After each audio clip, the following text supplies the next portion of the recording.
I've really enjoyed working with extruded aluminium. The dedicated fasteners and fixings have made for easy assembly. However, now that we're beginning to trim our van, we're going to have to use a bit more ingenuity. So the problem we have now is that there are very few dedicated fasteners to fit this trim to our extruded aluminium. So I'm going to show you how we've overcome some of those problems. Do like and subscribe to our channel at vanlifemyway to follow this conversion of our Citroen Relay into our off-grid mobile home. Find us also on Facebook at My Way Adventure and communicate with our growing network of vanlifers and overlanders.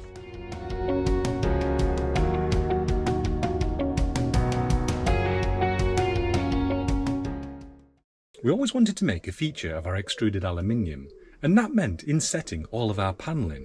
If you were using wooden framework, If you was using wooden framework in your Vanbuild, then it would be so easy just to put all of your panelling up to the framework and screw it, including any doors, to open and shut. Using extruded aluminium though, I'm wanting to retain all of the features of this and have my panelling surrounded by the extruded aluminium, basically framing. So what I have to do is inset my panelling like so. And the problem is with that, is that there is no bracket available that allows me to do that. So Paul and I have come up with the idea of taking a piece of ply that fits exactly in the slot of the extruded aluminium, and what we can then do is screw that or bond it to our panelling, like that. Does that make sense? Now if that was as clear as mud, here is the front fascia that goes in front of our combi boiler. Here are two pieces of 10mm ply that we've cut in order to fit into the slot of the extruded aluminium. I'm going to be bonding these two pieces of ply to the top and the bottom of our front fascia, which will slot in like so, and then the top bit will slide down, locking that in place.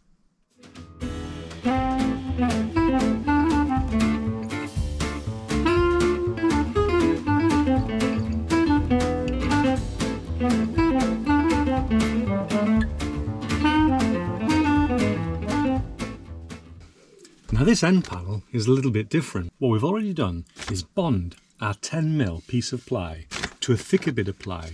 The reason being I'm needing a support to hold what's going to be a flip-up table. The way this is going to work is with our end panel in place, this wood is going to slide up and in, and all we're going to do now is bolt straight through there and hold everything in place.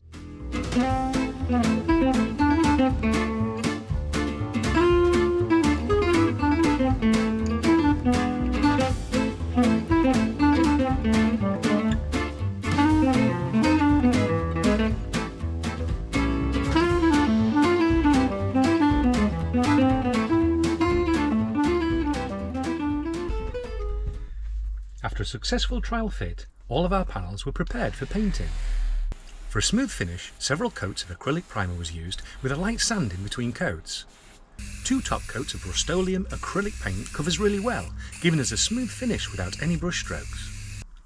We had made a pop-up worktop extension using a bamboo chopping board bought from Ikea. Bamboo though is prone to mould and mildew, having a high sugar content, so several coats of recommended Tong oil will preserve and protect the bamboo. After a few days to dry and harden, we're now ready to start build-up.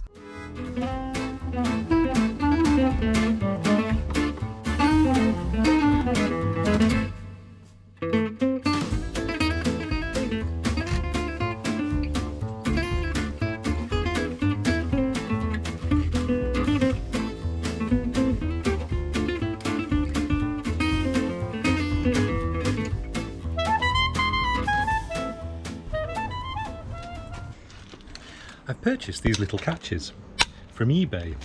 They came in a pack of 10 and they work out at about £3 a piece. They're stainless steel and they're a nice little catch. I'm quite impressed with them.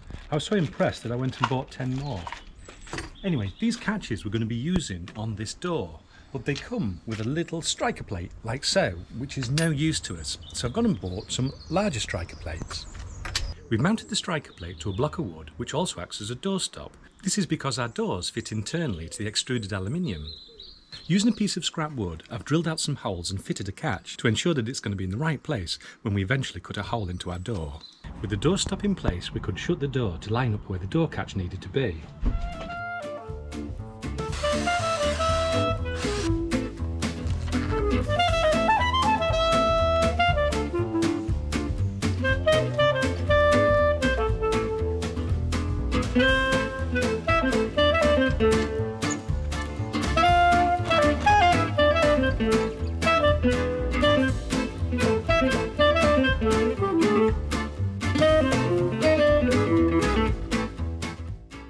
Thank you for watching this vlog, and I hope you are finding this series of our van build interesting and helpful.